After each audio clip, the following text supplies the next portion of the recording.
fait d'être nommé chef d'établissement dans l'enseignement catholique, c'est dans une dynamique ecclésiale. En fait, c'est l'évêque qui, par subsidiarité, délègue au directeur diocésain la nomination du chef d'établissement. Donc tous les chefs d'établissement, même s'ils ne sont pas prêtres, sont porteurs d'une lettre de mission, donc de l'évêque, on voit la subsidiarité, et donc ils remplissent des responsabilités ecclésiales, dont la charge pastorale qui ensuite est déléguée par exemple à un adjoint ou une adjointe en pastorale. Mais ça revient à tout chef d'établissement.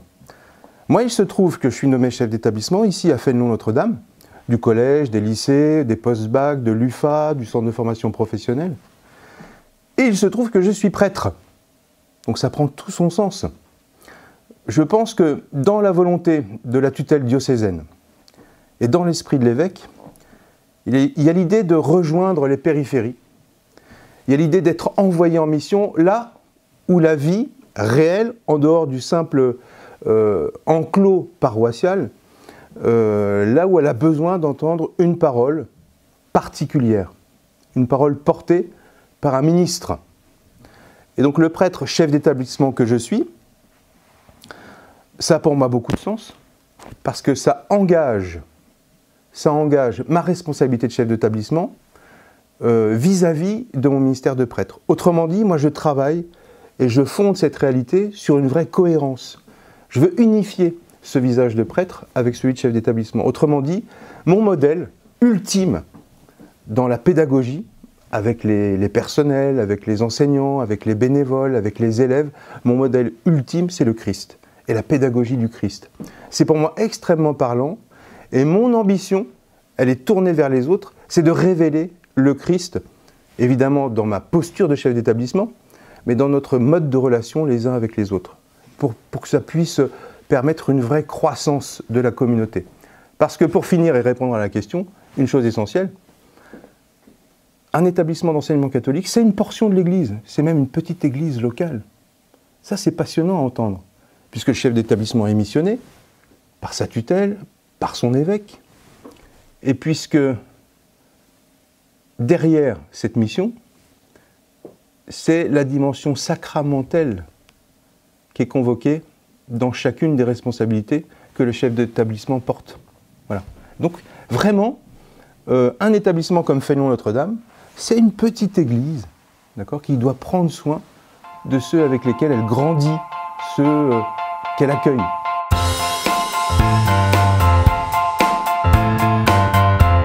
D'abord, c'est un défi, réussir une scolarité. Au sens premier du terme, permettre à tous les jeunes de réussir leur parcours scolaire afin d'obtenir les diplômes qu'ils sont en droit d'exiger.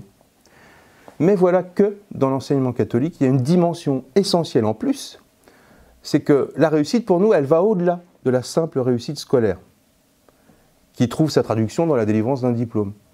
Elle va dans la convocation de toute la vie de ceux qui fréquentent l'établissement. Autrement dit, nous sommes tenus de prendre soin et de regarder avec bienveillance l'épaisseur des vies. Voilà, l'épaisseur des vies, l'épaisseur de l'humanité de chacun et de chacune. Autrement dit, c'est une éducation intégrale. On doit aussi répondre aux aspirations spirituelles, aux soifs de transcendance. Et on doit, et ça c'est un devoir, et on doit montrer le visage du Christ. Moi, le prêtre que je suis, il m'appartient de le montrer, mais il appartient à tous de le montrer, de le goûter, de le faire vivre. À tous. Croyons ou pas d'ailleurs. C'est ce qui fait qu'une communauté catholique dans un établissement catholique, elle va d'une manière sublime, même dans celui qui n'est pas ni croyant ni pratiquant, montrer quelque chose du Christ dans son humanité. Ça veut dire que tout le monde est invité, mine de rien, hein, tout le monde est invité à promouvoir la croissance évangélique dans sa manière de recevoir, d'accueillir l'autre et l'altérité. Donc réussir une scolarité, c'est apprendre à aimer les autres. Ça, c'est profondément évangélique. C'est apprendre à découvrir que l'autre, il est pour moi une promesse de croissance.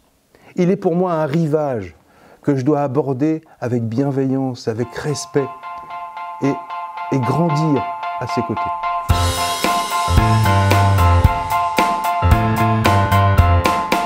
Il y a déjà sur l'établissement une foule de projets, une foule de projets qui sont menés avec passion, avec engagement. Moi, j'ai eu l'occasion de signer un tas de projets auprès d'enseignants qui sont venus me voir et moi, ils font mon admiration parce qu'ils montent des sorties théâtre, des sorties sportives, des sorties culturelles extrêmement cohérentes, super bien construites. Et je suis très admiratif du travail de fond qui est fait par ces enseignants auprès des jeunes. Mais au-delà de tous ces projets qui fleurissent et qui font aussi, je pense, la richesse de Fénelon Notre-Dame, il y a une vision que je veux insuffler. Une vision qui permette à chacun de justement proposer quelque chose qui a du sens. C'est-à-dire que nos projets, ils ne sont pas construits pour créer des projets, on serait dans une forme d'activisme et de mouvement, d'effervescence qui perdrait toute cohérence. Retrouver du sens dans les projets, c'est s'interroger sur la confiance qu'ils créent entre nous, sur la stimulation qu'ils créent auprès des jeunes, et de quelle manière ils construisent aussi leur épanouissement propre et singulier. Les projets ils doivent interroger aussi la performance que l'on doit à nos élèves. On parlait de réussite scolaire dans un premier temps. Mais la performance, elle est aussi de l'ordre de l'humain. Voilà. Est-ce que le projet, il propose un chemin humanisant? Est-ce qu'il répond à la vie évangélique que nous avons à cœur de déployer? Et puis enfin, il y a quelque chose qui me tient particulièrement à cœur dans les projets qui se construisent aujourd'hui. Est-ce qu'ils disent quelque chose de la manière dont nous vivons la collégialité? Pour faire simple, pour moi, les projets qui vont fleurir, au-delà de ceux qui sont déjà mis en place, ils répondent à cette vision-là. Autrement dit, la confiance, la performance, le sens, la collégialité. Et ça, c'est une dynamique qui va inscrire l'ensemble des acteurs de la communauté à monter des projets, non pas pour proposer un feu d'artifice d'activité, mais simplement pour redire à tous que chacun a sa place, à sa manière, tel qu'il est, là où il est, eh bien, il peut trouver du goût, se révéler à lui-même à travers des activités qui leur sont proposées et qui reposent sur ces 4 piliers essentiels. Je ne peux pas trop aller dans le détail sur les projets qui se profilent, qui se construisent aujourd'hui, parce que, en fait, j'en garde un peu la primeur auprès de toutes les équipes éducatives. Voilà. Mais avec joie, je peux vous dire que quand il sera temps pour moi de communiquer sur ces projets, qui seront des projets phares, qui vont éclairer la route, je le ferai avec joie auprès de vous, mais je dois d'abord réserver cette primauté aux équipes qui y travaillent d'arrache-pied.